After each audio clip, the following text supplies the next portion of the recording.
Hi, Intuitive viewers. How's it going? It is a very wet and gloomy Sunday today in California, as usual. It feels like years since we have seen the sun, but hopefully we'll see it again soon. Um, I wanted to just give you a couple of tidbits before you start watching this particular interview that I did. The first thing I want to tell you is that on January 23rd, we're starting up our intuitive classes to enhance and develop your intuition. So if you're interested in starting at the beginning, you're a beginner and you want to begin this journey, Debbie and I would love to be your guides. It's a fun class, very nurturing, kind, loving environment. So to learn in, and it is the joy of my life teaching people how to connect and have wonderful experiences with spirit. So I hope that you'll join us. It's an evening class, so you can do it after work or after, a long day. You can kind of just settle in and have a nice experience. But we'll start Monday, January 23rd. So we hope to see you there, and I'll put the link in the description so you can just run over and sign up. Okay. The other thing I wanted to let you know is that this video is the first in a series of videos on people who have changed their life narrative. And the reason I decided to do this year is because I got the message on one of the videos that I did. I got the message that this year was a year to start new things, to do the things you've always wanted to do. So if you've ever wanted to start that business or take that trip or move into that new house or change your career or, start a new hobby or something you've always wanted to try, this is the year that there is energy that lends itself to help you and to support you. So, and I thought, what's the one thing that holds us back from doing stuff that we want to do? And it's usually old narratives or old stories that we tell ourselves. And we get stuck. We think, I can't run a marathon because someone told me I was not athletic when I was in fifth grade, or I wasn't artistic. And, somebody told me I couldn't sing in a choir class. So I never, even though I always wanted to sing, I never sang, or that, I've always been told I was bad with money. So how do I think I could start a business? These old narratives that kind of hold us back. And so this first interview is with Johnny Spain. He is a member of he is a part of a court case, and it was dubbed the San Quentin Six. He was one of the San Quentin Six, a member of the San Quentin Six. And it became a very political case. And he was in prison at that time, in San Quentin at that time, for a murder that he had committed when he was 17 years old, and he was tried as an adult and sentenced to life in prison. So that's why he was even in prison. And after 21 years, he was released from prison, and he never returned. He never went back to prison, which is a miracle in itself, right? Because it was all he knew as an adult. But not only that, from the day he left prison, he became an activist, an advocate for the underdog, for at-risk youth, people at risk, people going through the system that may not understand it. He works tirelessly to educate and help to change our justice system for people and have it work for us instead of against us, and to help people navigate it, as well as working with at-risk youth. And he's done tons of public speaking about his experiences. It really has been his life's mission to be an advocate and an activist in favor of trying to help people not fall into the cracks or the pitfalls that he did as a young man. He's an amazing guy. So I am really, really happy that we're starting with this interview, and I hope that it gives you some perspective on maybe your own situation, because his is such an extreme situation. But also I hope it inspires you, and I hope it gives you just food for thought for maybe what the year holds for you. And I hope that you are able to go out there and do all the wonderful things that you're meant to do, and that nothing holds you back. So that is my hope, and that is my intention. That is my prayer for you. So I love you all, and I will see you. I'll see you soon. Bye. Okay. Hi, intuitive viewers, and welcome. I am beyond thrilled today to introduce you to somebody who is, I am lucky enough to call a friend, who I've actually known for a long time. We met through a mutual friend of ours.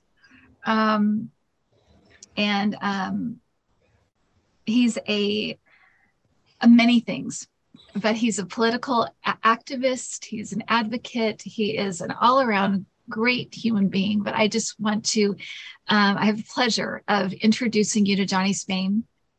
Say hi, Johnny. Thank you so much, Kim. It's a pleasure being here. And Johnny, I was thinking about it earlier, and I was thinking, I think I've known you for about, if you can believe this, about 16 or 17 years. That's about right. It's been a long time, because and just so people know, we met through a mutual, well, your sweetheart, my good friend, Merle, who I sang with for decades, and you would come out and hear us sing, and we became acquaintances and then friends through that. And yes. You have an incredible, amazing story to tell. And so I want people to get to know you and hear your story. And this is your beginning a series of that I'm going to be talking to people who have changed their life narrative. And so you are the beginning of this series. Okay. And I could not think of a more perfect person to begin with.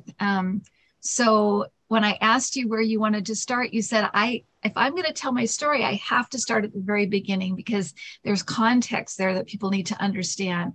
So why don't you start at the very beginning? I think it starts in Mississippi, right?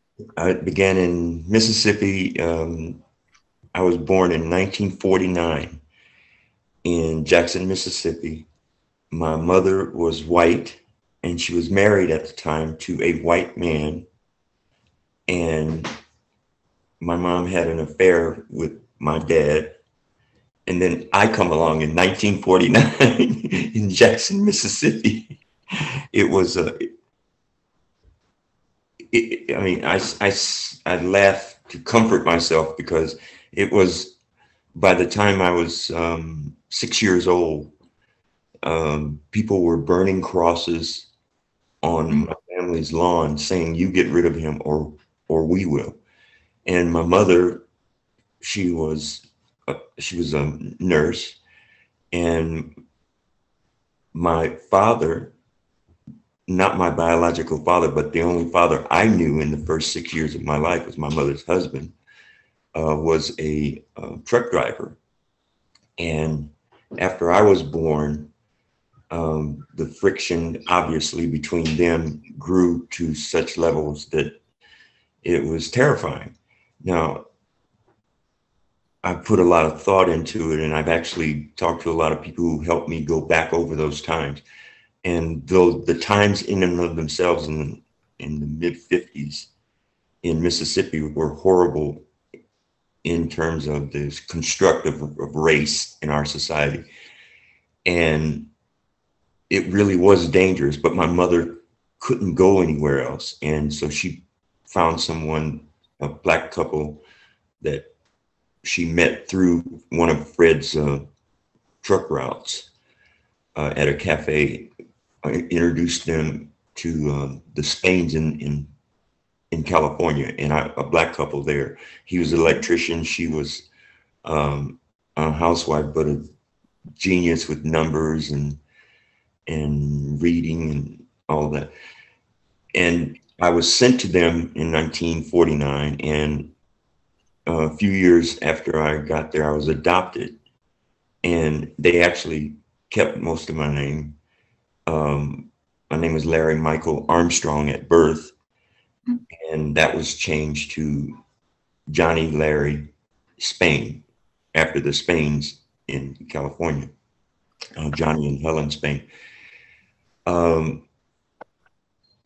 of the, in telling what happened and how I coped and dealt with things and how things were handled, and Kim, no one explained to me at 6 years old what was really going on in my life.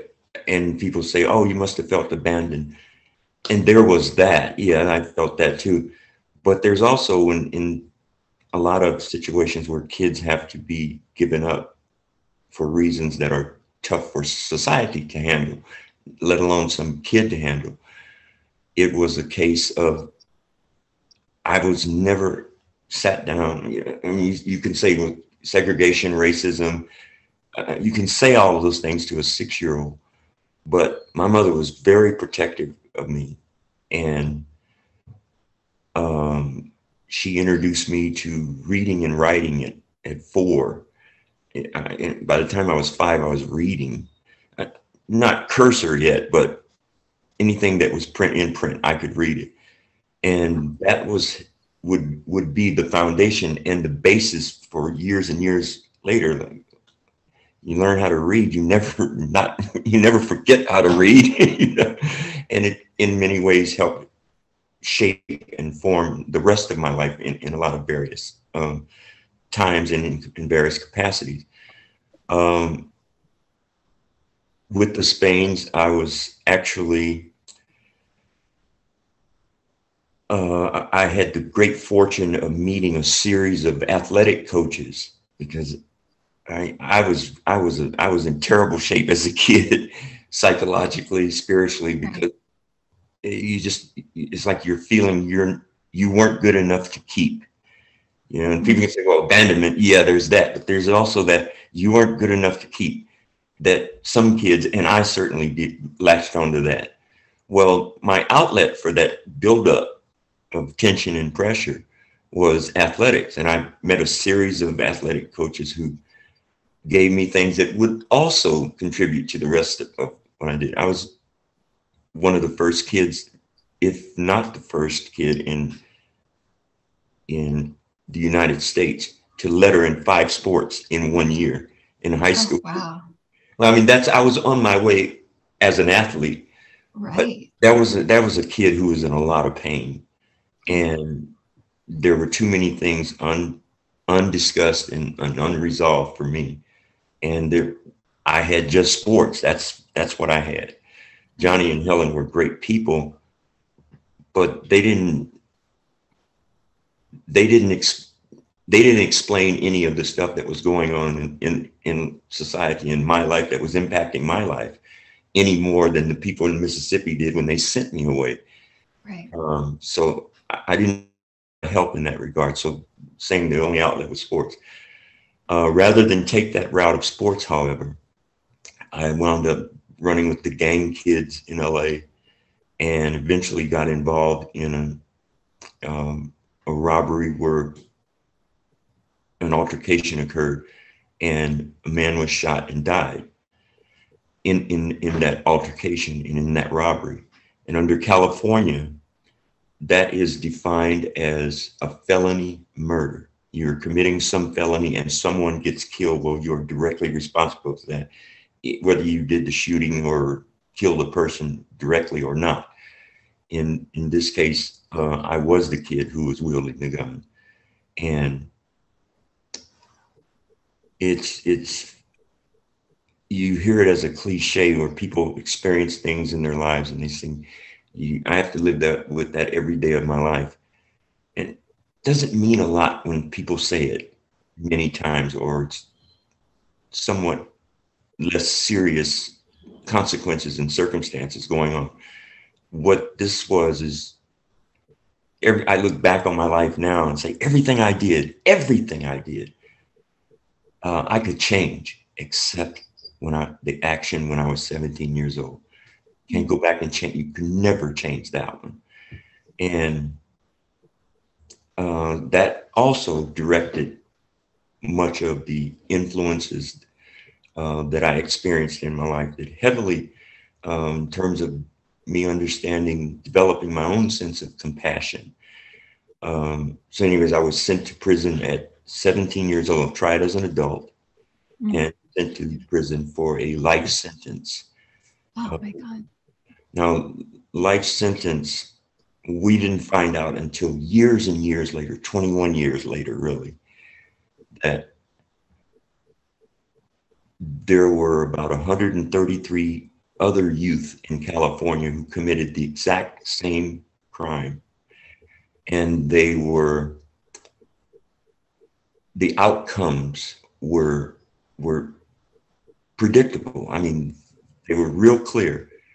Where there were kids the victims were of the same ethnicity as them, they were tried as youth and sent to youth authority.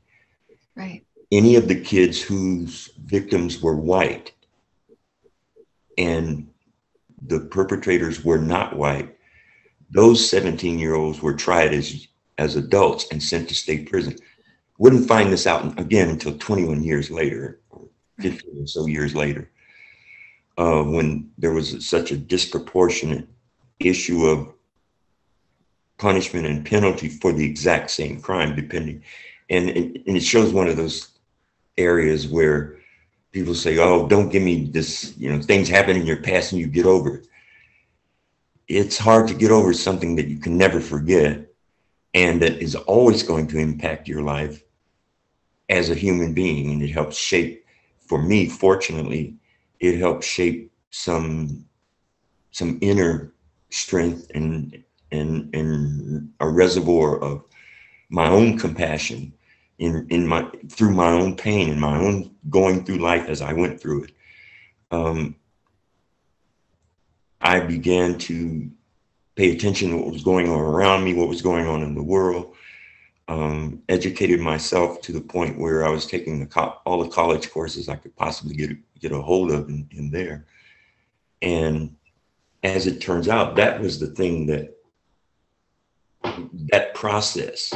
And there's a lot of horrible stuff that goes on, in prison. And it's like, yeah, it happened. But those are things that happened in my life. And I like to hold on to the fact that while they happened, they only represent what happened, not who I am. I mean, I think every person has the power to determine that one. You may go through some horrible, horrible stuff. And if we all looked around the world enough, it's there. And we go through things and we say, oh, that was horrible. Well, compared to some other people in other places in our lives, in our society, in our civilization, it's not half of what other people go through. And I don't know, for me, that created a sense of humility that pushed me down a path to ask the questions. Why did that happen? Why was I involved in that? Because I think if you never address that and never look into it, you couldn't really guarantee anybody that you won't do that sort of stuff again. You just can't guarantee that.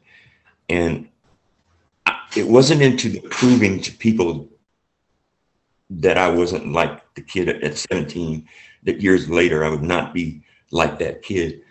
I was that kid, right, and who did these things. And those things were horrible. And that is what I live with.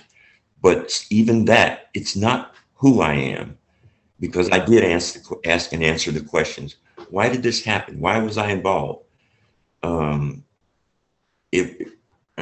had opportunities, I had scholarship offers, and kid letters in 5 sports. Colleges want that kid. And I was sort of on my way, but I had never dealt with the internal stuff going on about how I felt in growing up, being given away to an adopted family, growing up. I went from an all-white family to an all-black family. Right.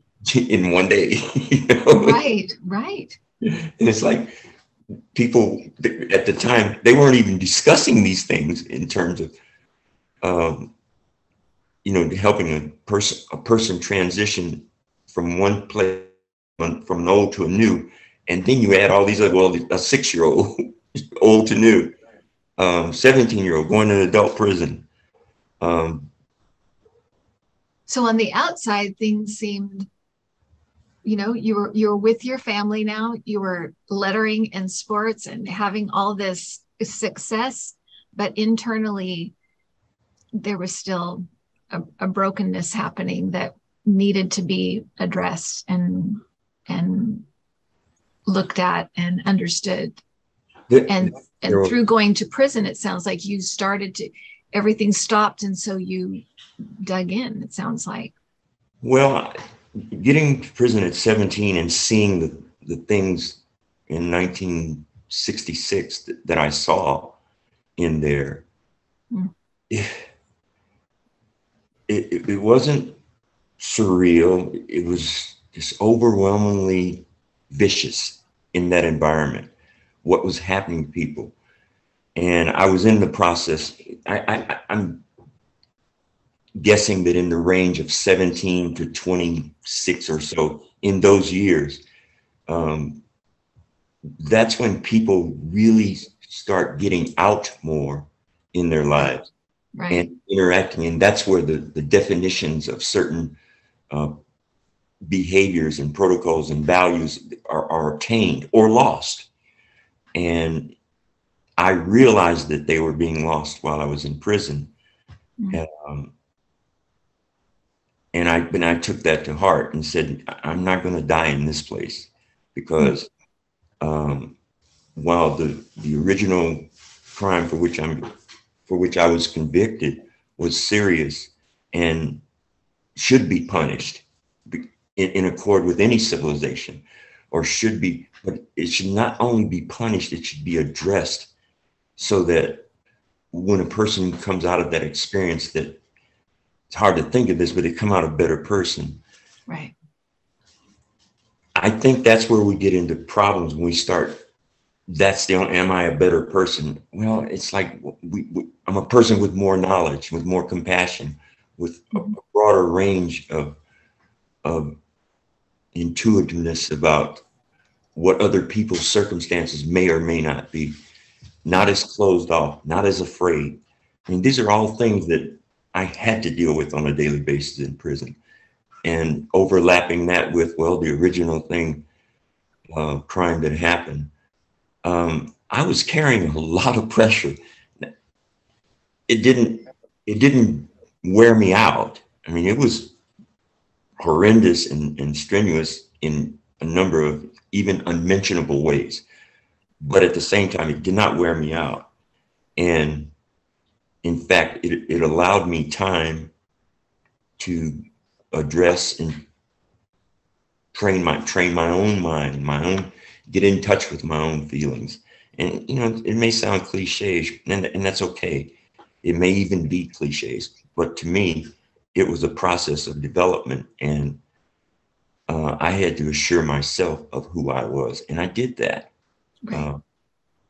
You know, at the time and to the extent that I did, because I think that's not like well, you have breakfast once and for all. No, it's a continuous feeding of ourselves, and I do it to this day.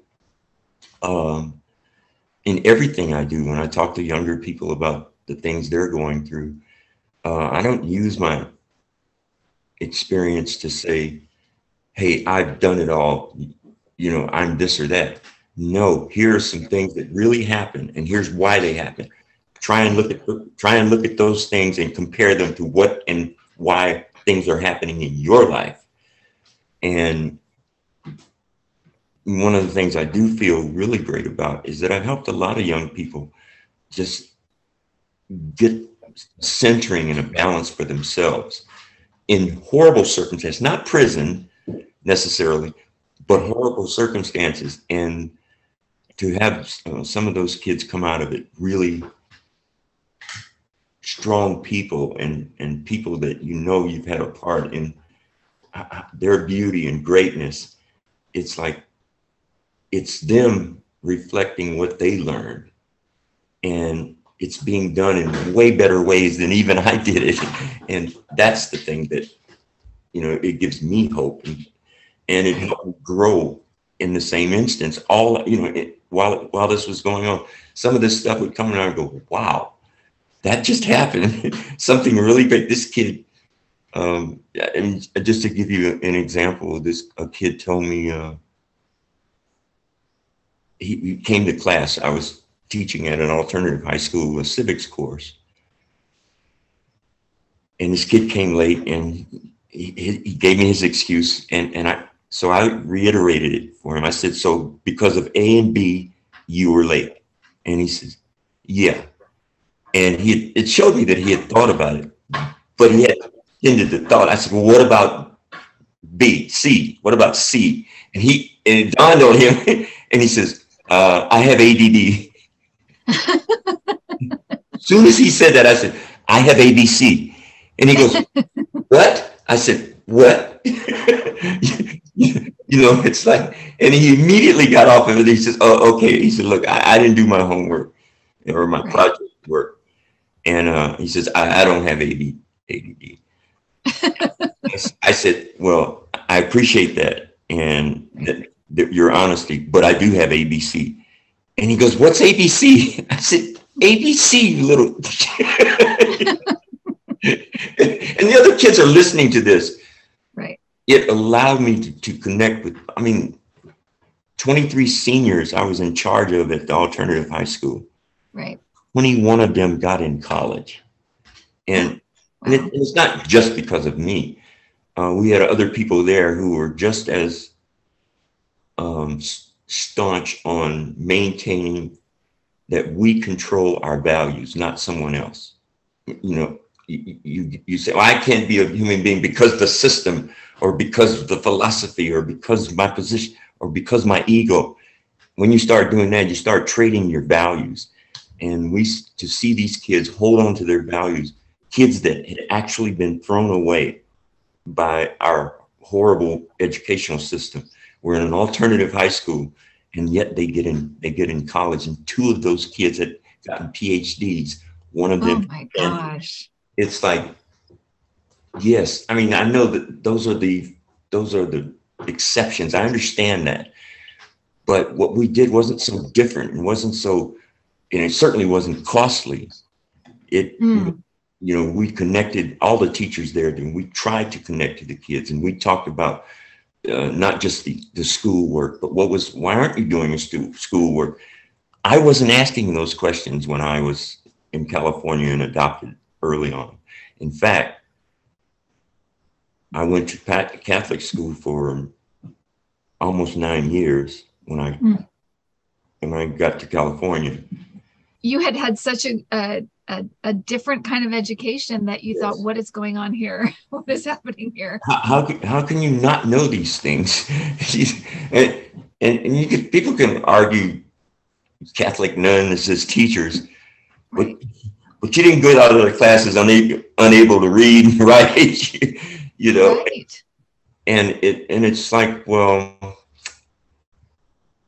there were many things that happened, and all of them contributed to me being in that position at 17 years old to harm, another human being.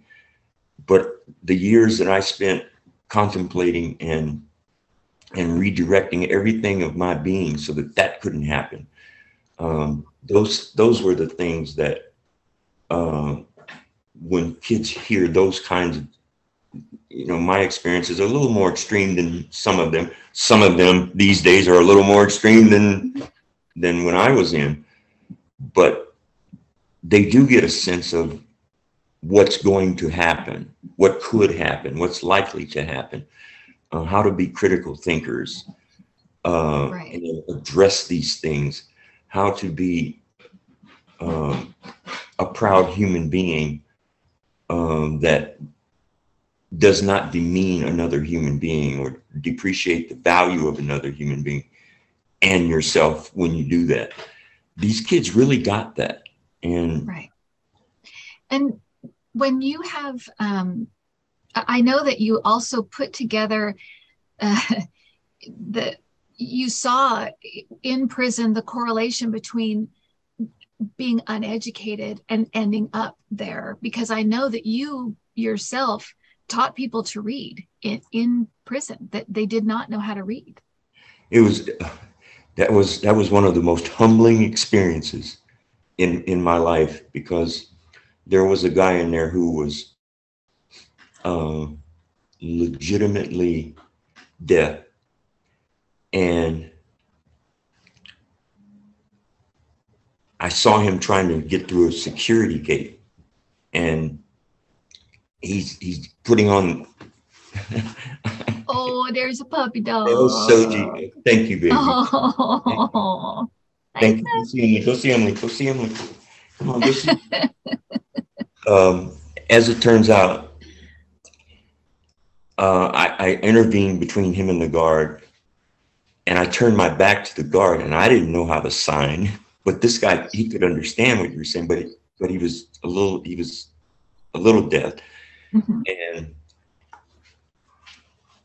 what I told him was, stop. I just gave him a look like, stop this argument with the guard. Mm-hmm. And I started doing stuff, and he caught on right away. So he does. So I turned around and I said to the guard, the guard wanted to know, he forged a pass to get through the gate. It was a pass from yesterday that he had changed the date on. Oh, right. And I said, he understands he did that. He says he wanted to change it so he could go today because he has to go today, blah, blah, blah, blah. Right. And it kind of diffused the situation. And the guard actually wound up letting him go. And I became friends with this guy. And he told me he didn't know how to read and write well. And I said, well, you wanted me to help him write a letter home. I said, I'll help you one time. I will help you write a letter, and I won't help you anymore. I'll teach you how to write and how to read, but I'm not going to write letters for you. Right. And I said, we should probably do this in the education department. I knew the people down there. I could get a room at night, for a few hours. I said, if you know anybody else, it's like 32 people showed up that he knew. All these guys knew each other. Not, I don't mean every single one of them knew each other, but many of them knew each other because they would see circumstances that they were in, and they tried to intervene and help each other through various situations. There was this really network of people. They have a total communication going on among themselves. Right. So anyways, that was the group I started with and taught, I think 17 of them in about 3 months. They all wrote a letter home in 3 months. Oh my gosh. Oh my gosh. That brings tears to my eyes. Well, it brought tears to my heart too, when I ran into this, but then see them accomplish what they accomplished so quickly. And to actually, guys would come back and say, look, man, I got a letter from my mother. He says, let me read it to you. Oh my gosh. And part of that was, I was the likely one that they would come to, and a couple of guys did come to me like that. And it was like, they were proud that they could read the letter, whereas I read the letter for them once, Right. And those communications are everything. Everything. In that circumstance. That's everything. And it goes to a question that many people have asked about prison. Well, they say, well, how did you come out okay? And I always go, you're missing the point. If you think somebody spends that much time in prison or significant periods of their life in that environment and think that someone comes out okay, you come out less damaged or not than other people. Right. But no one comes out okay. Right. And that goes back to, knowing how to read and write. and then being involved in a political case in the 1970s that became a kind of a worldwide known case. There were many, many people around the world who took the time to write me or send me a book or, you know, make communication available to me. And so that it's not me coming, you know, how did I come out, you know, unscathed? That's not the case. I came out with less damage than other people, because Right. institutionalization is what it is. There are certain levels that you can't escape because you're there. Right. You have to go through some of these. Didn't have to embrace any of the prison politics. You know, guys used to kind of laugh at me sometimes and they say, "Man, why are you always reading those books and, you know, writing stuff down?" You know? and I used to joke with them, you know.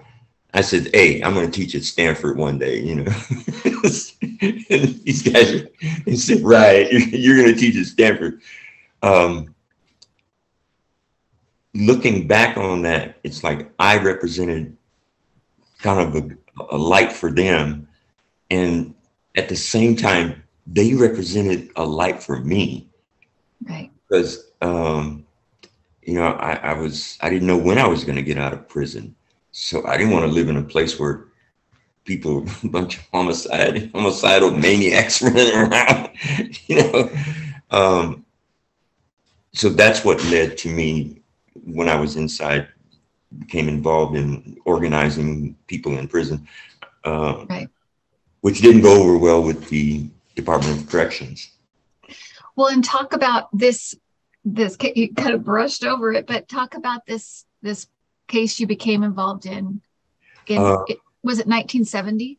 1971. 1971. And also, where were you? Because people don't know what prison you were in as well. I was in 1971. I was in San Quentin Prison, and makes for an interesting drive when you're going over to San Rafael. Doesn't bother me. It's actually beautiful out there. Yes, it is. It's beautiful out there. Yeah. A lot of people say, do you feel weird? Like, no. Weird? No. You feel weird when you don't understand a place or a thing or someone. Right. I understand that place. I don't feel weird at all. Right. And yet, so that there was an escape attempt from the prison. George Jackson, he was a world-renowned prisoner at that time, had been charged with another case in Soledad, which became the Soledad brothers. It was a huge political case, and I was in support of that. And a lot of people, because of George, I had met George when I was younger. He was the source of a lot of material and a direction of my political economy education. I mean, just understanding the politics of what's going on in the world.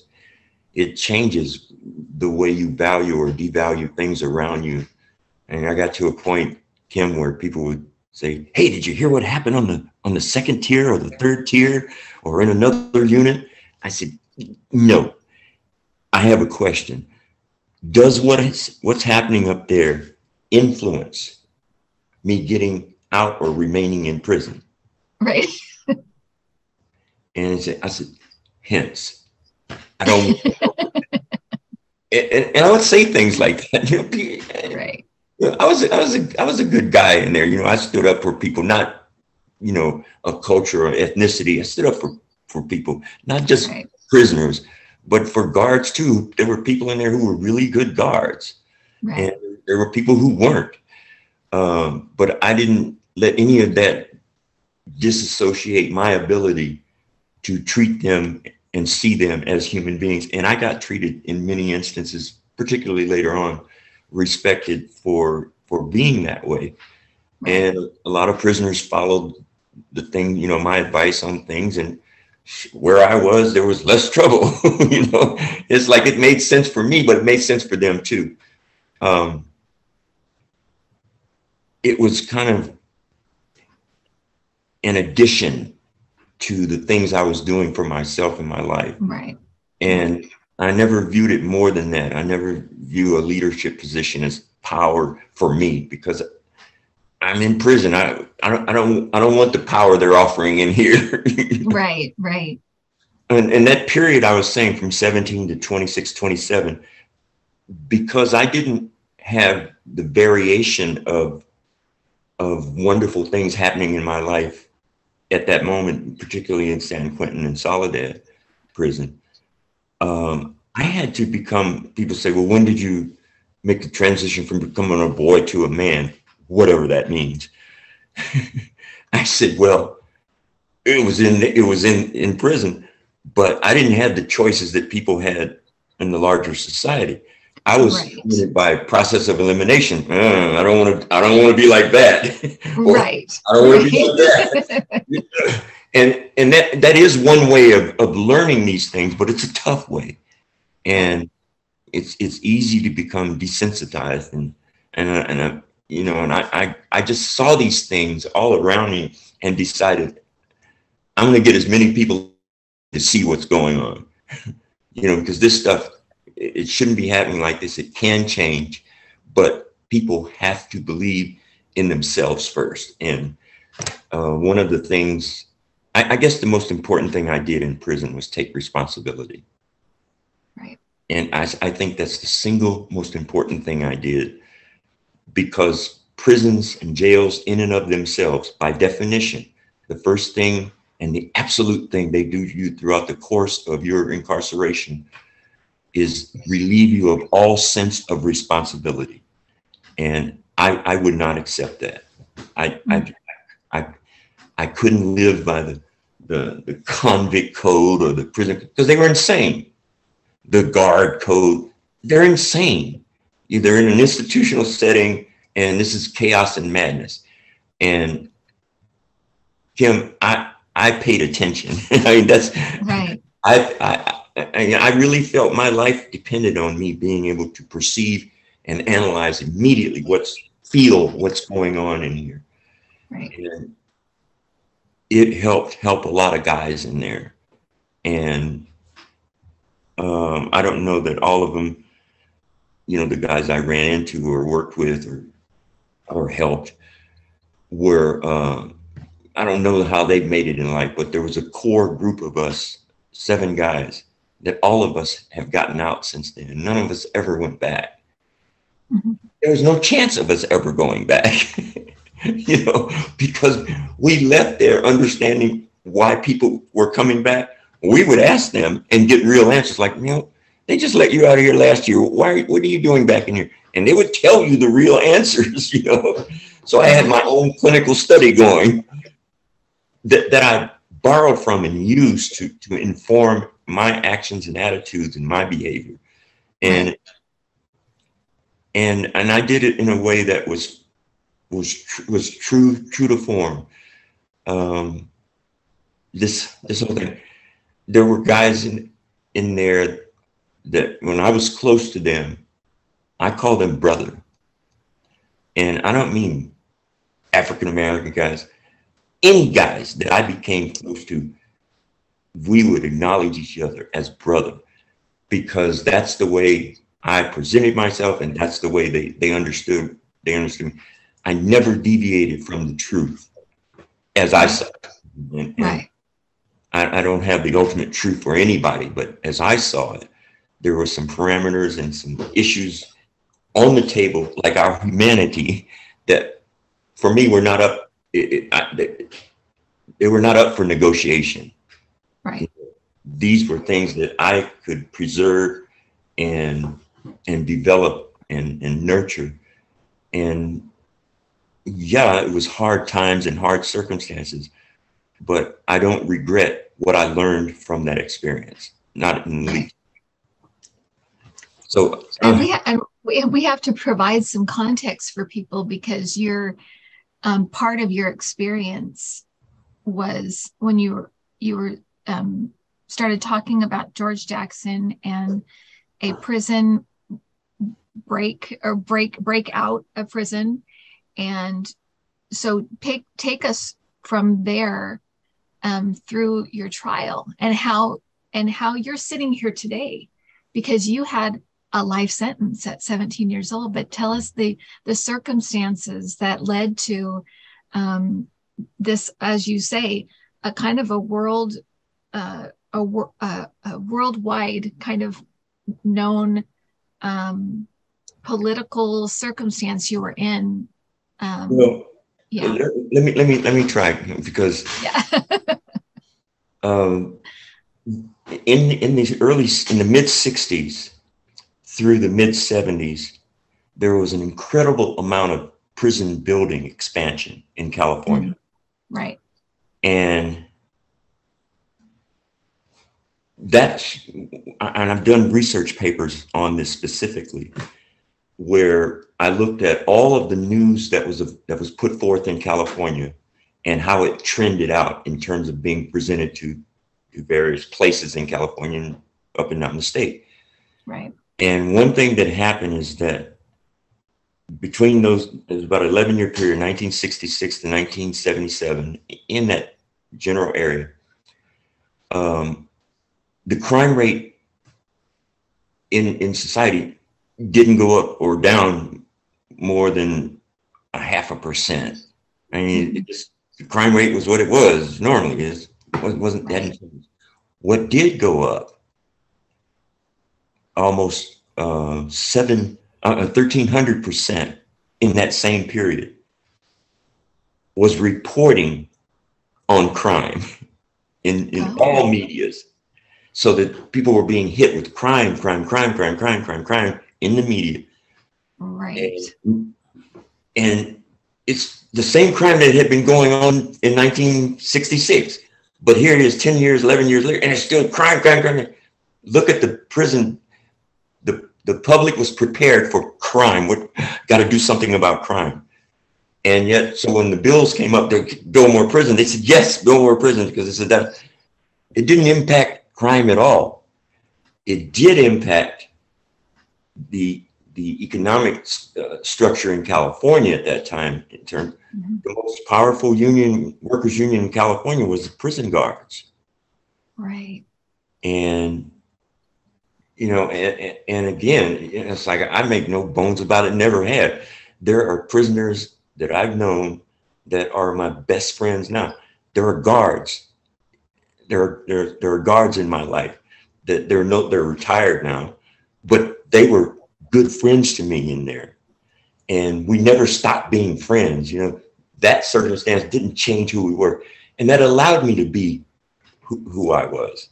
Right. But still, I was charged with this case in 1971, and I was the only person convicted of major crimes in the San Quentin Six case, it came to be called.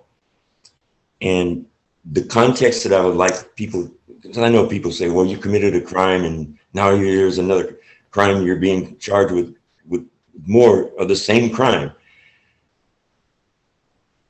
First of all, there was never, ever any evidence that connected me to the San Quentin Six case, other than the fact that I had become a member of the Black Panther Party. Right. And other than that, which is not a crime, there was no evidence. And I was still convicted, and it took us 14 years to finally get courts, the federal courts, to come in and look at what the state had been telling me, denying me parole because of the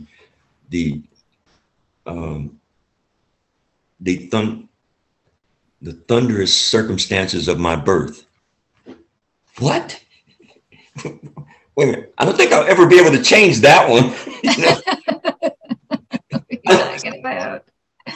How does one change the circumstances of their birth? And how did someone hold someone responsible based on that? And so I was, while the experience was bad and there were some great things going on in terms of internal stuff, and there was this political stuff going on. To Right. give a real perspective of how I'm not, I never ask people, please believe the things I said, just check them out. It's all public. Right. I am the only person in the United States that Amnesty International issued a criticism of the United States for the way I was being treated. Mm-hmm. And in the state, on the state court level, the things they were saying, the parole board and what they were just making up things.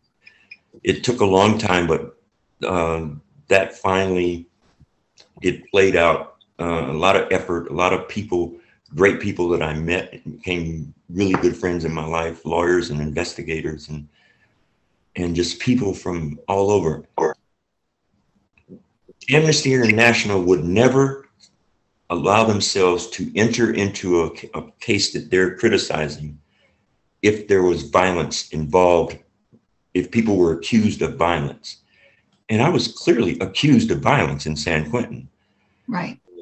And yet it was so, we had made such an overwhelming case of proof that they wrote a letter in support of me. The only case that actually, only time the United States has been criticized by Amnesty International. And it's like, thank you, Amnesty International. Thank you, people from, a lot of people from all over the world. One last thing on just that point of the great stuff. I had visitors. I had a friend who I had been writing I had been writing a friend who was out here. I'd been writing her daughters. They were 6 and 8 years old. And the 6-year-old loved to get my letters because I would take the time to print for her. She wasn't reading cursor yet, but I would print my letters. And we had this great, so finally this since she was about 5 or 6 months, we had been writing these letters. And then finally she's 6 and she's coming up. Her mom brings them up to visit me. And she's a little shy at first. And then I said, would you like to say something? Because you look like you want to say something. And she says, what are you in for? And she said, what are you in jail for? And I said, well, I was a juvenile delinquent in Los Angeles and all that. And she looks me in the eye and she says, what does that mean? So I told her what it meant, right? And she considered it and she said, well, you're sorry, aren't you? And I said, oh, no. She said, what did you tell his mother? Oh my gosh. And I looked at her mom and her mom was like 100% helpful. Her mom said, I'm not taking that one on. That's me. and at that moment, I had to take it on, and right. I explained to her, that I don't think his family would necessarily want to hear from me. I said, even though, yes, I've been sorry since this thing happened to this man, and as it turns out, Kim, that kid, that one question, it really, everything I had been working on that I thought I was doing that was really great, got reevaluated right there. Yeah, I had to go in and say, I can't look at this in terms of what's just happening to me, or what happened when I was 17, or what's happening to me since then. It's way larger than that. It's right. way more important than that. And it's about this. I mean, just as an analogy, I look at cell phones as the technological marvel of all in terms of providing potential communication between other human beings.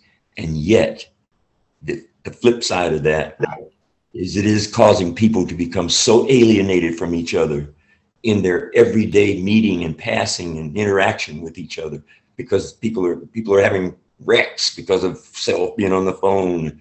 And it's like, well, these are the things that I had no way of knowing the cell phone was going to do it when I was in prison, but I was taking on other things that impacted our everyday living in that place. And just consider a guy, say he's a 21-year veteran as a guard in prison. It means he spent 7 full years in prison. That's what it means. So you were talking about this little girl, and she had asked you, what did you tell his mom? Yeah, I mean, it changed everything. I had to reevaluate everything I had been working on, which much of it by that time in my life was I was coming to grips that I was bicultural. I love people saying, right. Are you biracial? I go, no, both of my parents are human. Are you biracial? Yeah. That's just another coping thing. No, but she caused me to really look deeper than I had ever looked before, because it showed me, it delivered another level of impact, of me realizing the impact of what I had done at 17 years old.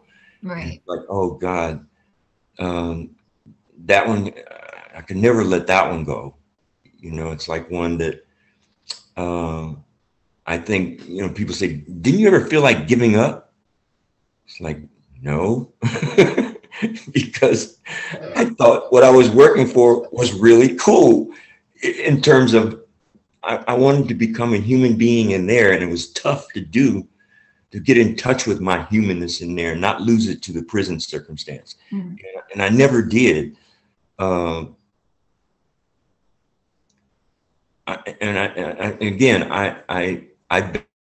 as highly as anything in my life, the lessons that I learned in there. And along the way, Kim, it was helping some people because I couldn't do it all by myself. And it's one of the things when people argue sports, who's the greatest player?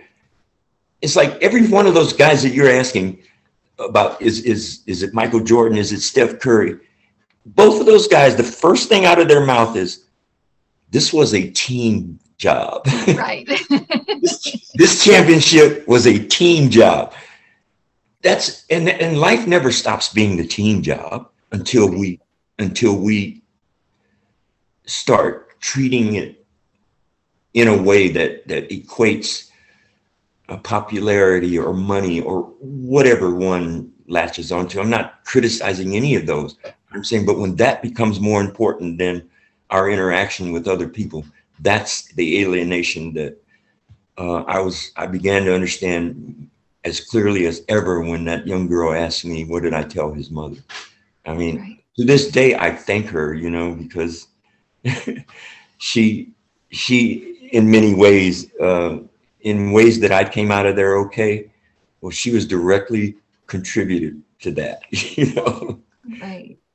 Well, and that her question kind of leads me to a question that I have, because I hear things about particularly the trial that you had that was a very political trial. And as you say, in Amnesty International getting involved, something has gone wrong, something is awry. Mm-hmm. But I guess my question is, where does forgiveness fit into this, all of this? Because not only, in my feeling is, not only did you have to forgive this, so in this, and maybe we have to tell people that in this trial, you were all tried together, right? Right. You were all tried together, and you had to be in chains as well, right? You were in chains in the trial, which is just, it's mind-boggling to me. I can't. So you have to not only forgive maybe people and circumstances and things that actually happened in prison, because prison is a world unto itself, right? So there's forgiveness there, but there's also a forgiveness of, or maybe there isn't, but I would imagine there's a forgiveness of the system as well, a system that kind of hurt you, or at least hurt your faith maybe in it a little bit. And then also forgiving yourself for the actual things that you took part in, that at 17 years old, forgiving yourself. Because I think of that little girl's question about what did you tell his mom, and that cuts right to the heart of it, right? It's that's the heart of it. So where does forgiveness in people, the system, and forgiving yourself, where does that come into play in kind of shifting over your life narrative, or shifting over into a new rebuilding, or moving on basically from all of this? Well, when you look at the various narrative of criminal justice, just that alone, and the way California at one point had more prisons than any country on earth except India and China. Now prisons, I want to clarify, right? China and India consider jails as they're synonymous, prisons, jails. Right. But we had more, not the jail, like the county jail type, but prison like. We had more prisons than any country on earth. And it's like, well, I don't forgive that because it was done intentionally. Right. And people say, oh, or are you saying, oh, the poor prisoner? No, I'm not saying that at all. I'm saying here is a circumstance that we have that is right now the #1 industry in California, the prison system. Right. And then they have within that, the prison industries, another whole layer of now legislative wise, we went in a few years back and we separated by name the prison industries from California prisons. They look like two entities, but prison industry is what prisoners, the products that prisoners make in prison. I don't know how you can just separate that just because you changed and said, well, this is an apartment this, an apartment B, and apartment A. So I don't forgive that. But the part that for me, it's not the crime I committed at 17. I don't think I will ever even want to forgive myself for doing that. It's not necessary for me to forgive myself. It is, however, necessary for me, from my perspective, it was necessary for me to understand why it happened and how I could be that kid and how I could be a part of that. And because I believe without addressing that concern, it doesn't matter how long you stay in prison or what you do to people in prison, if they never touch that one.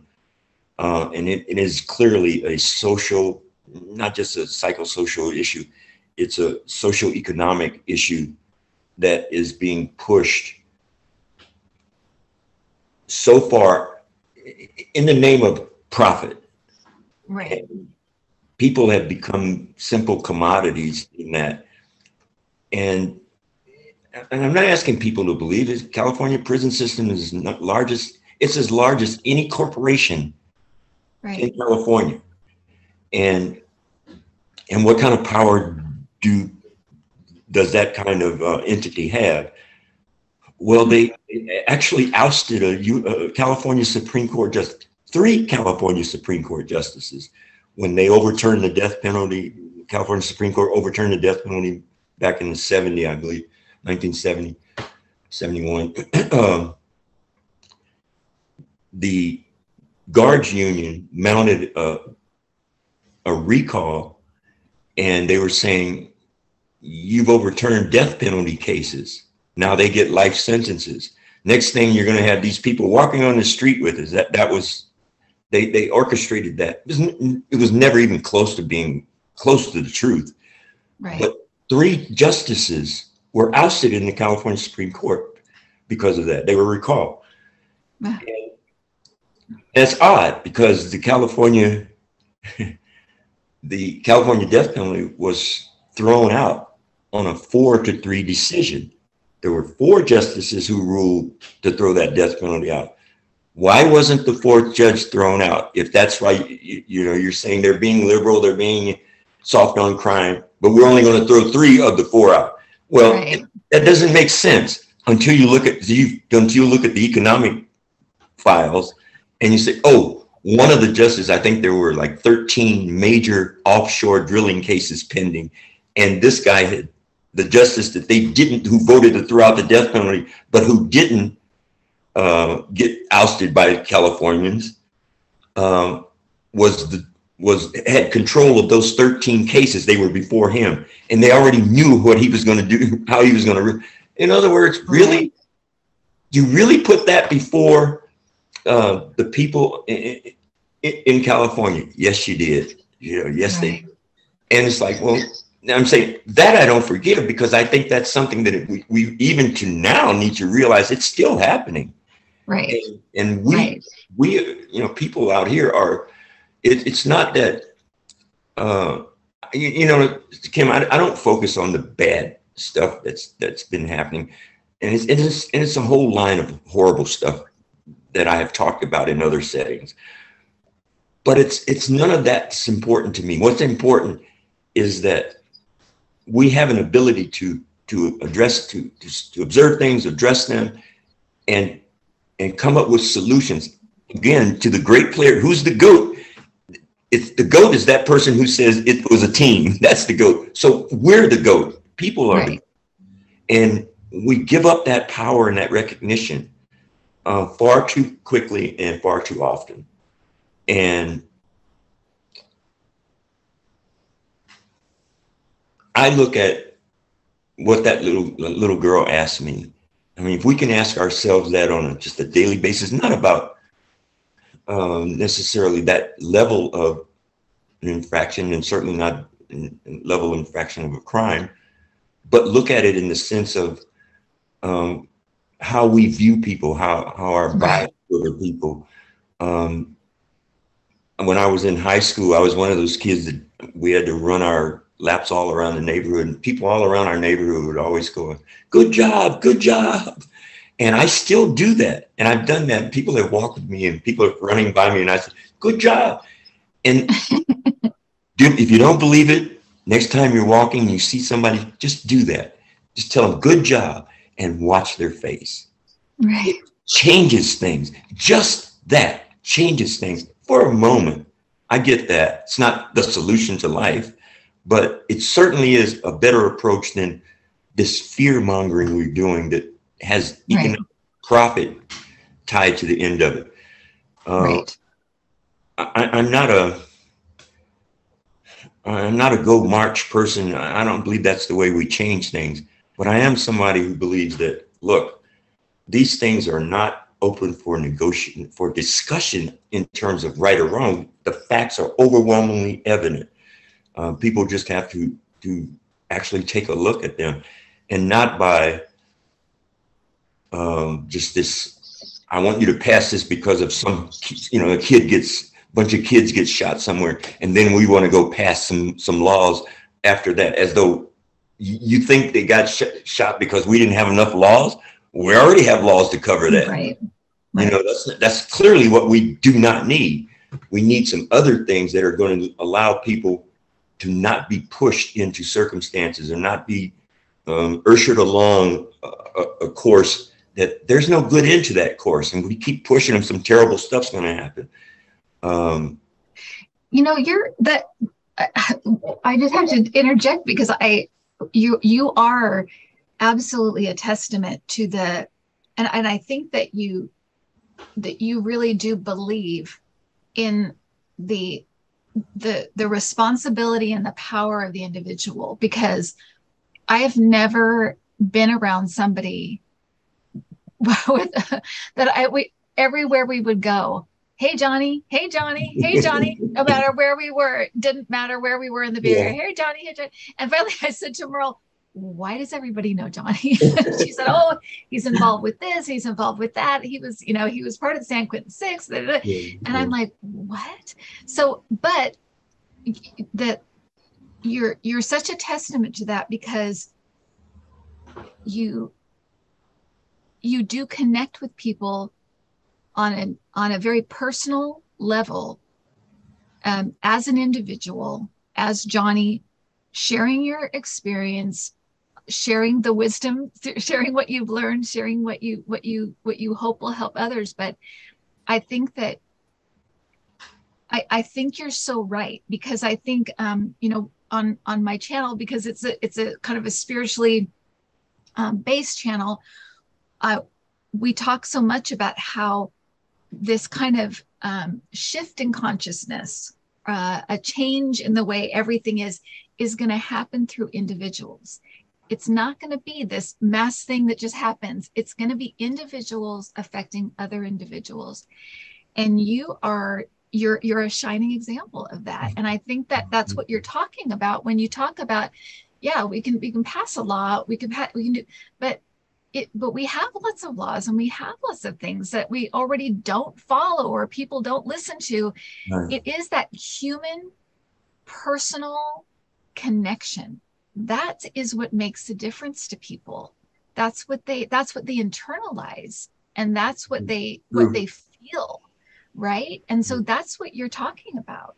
It is. I mean, Kim, that's it right on the money. But it's this thing my motto used to be critical thinking, and it's no longer my motto. Any kind of thinking now. Come on. Just think. Just think, and that way we get if we start communicating better, right. and well, first of all, if we start living better within ourselves, when we communicate with people, a lot of anger and stuff is not going to come up. And I know this is a lame example I'm getting ready to give, but where I live, the street that I live on, 2 streets come, but there's no street here, so you have to go left or right coming off my street. I'm coming up with that. I got my blinker on. This guy comes up, barely pauses, but then I had already started to make my turn, and he honks at me without. It's like, why are you honking at me when I was just following what we agreed? Because you have a driver's license, right. I suppose you agreed that we would use these rules and follow them. So right. That's what and you're honking at me, and I've seen it. We've all seen it, and that somebody will honk at them. This guy who's having a nice day up to that point, he goes out and he gives them the finger. And it's like, really? This is really? This may sound funny. Excuse me. Excuse me. But after I got out, second, third day I was out driving across the bridge, and traffic was going slowly, and I saw 3 people bang their steering wheels. Bang. They were just because traffic is going like that. And I started laughing. I just thought that was hysterical in an odd way. If this is the worst problem I'm going to have in life, right here. Right. Getting perspective, right? It's like, okay, I can do this. Right. And then and it kind of pains me that people would be pressed to show that kind of frustration. But if it's not on their steering wheel, and if it's not in this, it's in some other circumstance that it leaks over into other people. And that's the direction that we have gone in. I actually gave a talk once on sentencing procedures, and I had mentioned that that in South Africa, 133 kids committed the exact same crime I committed, and it was sentenced in 3 ways. If the victim was white, you're tried as adult, sent to state prison. If they weren't, you were tried as a juvenile. Kids who committed this crime who were under 18 years old. If they were from the same ethnicity, cultural background as you, that you would be tried as an adult and sent to youth authority. I mean, as a youth and sent to youth authority. Right. And it's like, well, I said, you have to look at this. And this guy says, he was in the training. He says, oh, don't give me that. He says, don't give me this institutional racism crap. And I said, well, it doesn't exist in California. And he says, what? I said, institutional racism doesn't exist in California. And he says, well, maybe this is going to be a good training after all. I said, if I can finish, maybe so. I said, but in South Africa, and I gave him the statistics of California, but I told him it was South Africa. Right. How the sentencing had occurred. And I said, what about that? And he says, what? I said, you're going to tell me that's not institutional racism? He says, of course that's institutional racism, but that's South Africa. I said, did I say South Africa? I'm sorry. I meant California, 1965 and 19. And he said, you lied to us. I said, yes, I did, but you didn't. You told us that's institutional racism. So in other words, here's a guy who's willing to ignore the fact. But when I said, well, it was in South Africa, it's like, oh yeah, that's institutional racism there. Right. That's what we're doing on not just that ism, on a lot of the isms, a lot of the isms that we encounter. And we're so locked up in it, Kim, that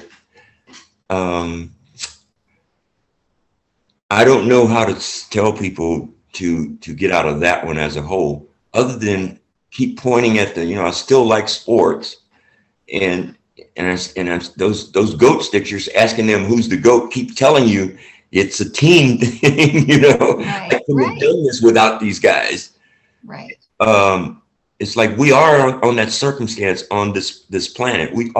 That is our circumstance. We can keep pretending like I want to, or be made to feel so bad that I want to be the best, regardless of anybody else. I don't care what happens to. We can be made to feel like that and keep acting on it, but it's not going to provide us with the type of healing that we need, because that comes in communication and education and concern, a real human concern for other people. And I don't ever want to be different than that. That's okay with me.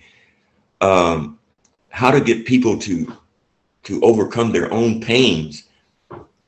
The only thing I have, Kim, is what I told this guy, and I went to as a motivational speaker at one of the clinics for addiction, and gave a talk to there, and the guy, motivational talk, and the guy says, man, I really love your talk. He says, my name is Don, and he says, and I'm an addict. I said, well, Don, when's the last time you used? And he says, almost 2.5 years ago. I said, well, Don, I didn't come here to tell you this, but since you shared that with me, I want to share this with you. I'm an ex-diaper pooper. And he goes, what? I said, I'm an ex-diaper pooper. And he says, what does that have to do with anything? I said, that's my point. Right. You used. That's something you did. That's not who you are. And I've told people this, Kim, and people I've heard from 12-step before, like, you're telling people this. I said, look, I'm not banging up. I'm not criticizing 12-step. I'm just pointing out that I think that is an action that occurred in his life at some point. Right. And I don't believe that's who he is now. I just believe that. And, because 12-step has done a lot for a lot of people. And you got to acknowledge that. But it's that part of it that I didn't accept that I was going to always be anything. I accepted that I was going to always change. And that is a great point, especially when we're talking about changing your life narrative, right? When you make something you did become who you are,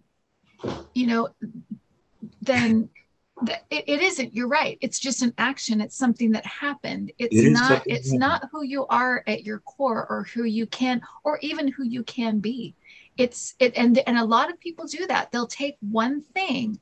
I was abused as a child, or I have a disease, and that will become their narrative. That will become the basis, or they internalize it and make that who they are. And it really isn't. It's just a circumstance. It's a Or it's just circumstance. something that happened. It may impact you and change some things, but you're right.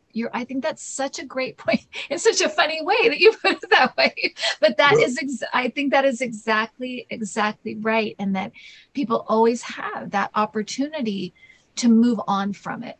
Right. And you know, Kim, I use the I'm a ex-diaper pooper. I use that one because I know when people hear that one, first thing that comes to their mind is, yeah, I know, but what is that? And that's exactly that you got what it has to do with it. You know, Right. you got it because you're saying, what does it have to do with it? You're right. What does it have? Only what we allow it. You know, Exactly. and if you really made assessments in your life, and I don't know. Maybe there are people who are just brutally, totally honest with themselves. I don't know that I have that capacity. Although sometimes I do pretty good. but just being honest with yourself, you know, it's like you can be, because guess what? You don't have to tell anybody. Right. If you're worried about, you know, you can go through this and process it. And if it doesn't come out good for you, you don't even have to tell anybody. It would be nice to if you went through that and you didn't get it, you know, some help. But I'm saying for me that was always enough. Right. And what happened at 17 was so powerful in my life that it always bothered me more how did that come about, and why was I involved in it? Then, I'm in prison. You know, it just, that part, being in prison, that part was horrible, but that's not what bothered me. You know, what bothered me is how this could happen. How can a kid that's got scholarship offers at 2 or 3 universities take this route?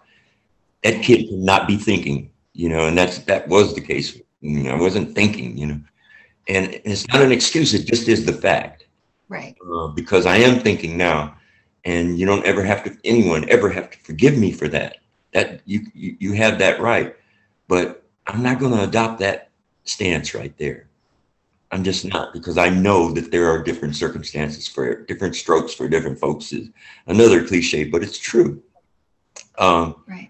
That's why when I heard what you, I really wanted to be a part of this, because it's we're in deep trouble now. Right. You know, on a lot of different levels, and I'm not going into the politics of it, because I don't believe any of them anymore. You know, that's not exactly true, but I believe far fewer now than ever before, because people are so concerned about making a presence or gaining, you know, a profit, than what this process is doing to us, you know, my children, their children, and the future. Those are not abstracts to me. You know, they're here now. I got grandkids now. Right. Right. And I love that they're being shown this love that I was fortunately able to get, along with a clear avenue to information, so that they can make informed decisions. That was a big thing that helped soothe all of, not obliterate, but it soothed all of the painful times I went through. It's like, okay, I will not forget this one. Here, I got that one. And, you know, at some point in our lives, it's not all we could do. We could do a whole bunch of good or terrible things, but it is one thing we could do that helps us immediately. You know, it's like, man, as horrible as this is, I do understand why it happened, or I'm beginning to understand why it happened, because that's your step, and it never happened. Yeah. You know, and it's like, I try to live that, you know, it's like, It's not that hard. I mean, I enjoy it. In fact, I was taking some kids to Sacramento to a fair, and Fairfield. It was near Fairfield, and they didn't know I was in the supply room at the school, and I heard a younger kid ask the old 16, 17-year-old telling a 14-year-old, "Oh, we had a fun time last year. You're gonna love it. Johnny's gonna, he puts us in charge and lets us, we just have to show up at these meeting places, on time." And so this kid says, "Yeah, it's probably gonna have fun, but I don't want to ride up there with Johnny." And I was getting ready to come out of the room, like why not? But the kids beat me to it, like, why not? And this kid says with a straight face, she says, and we're in San Francisco, right? And she says, "He's going to stop and talk to everybody between here and Sacramento." Oh, that is true. and they're all rolling. I'm in there trying to keep them laughing, because it was true. I mean, yes, that I do that. Yes, you do. Okay, and just for those people who may hit me with every person, no, okay, maybe not every person. Every other person. Every other person, yes. And so the 17-year-old, they laughed, and the 17-year-old said, "Yeah, that's Johnny." Yeah. But the other side of that coin is, if everybody did that, we probably wouldn't have wars.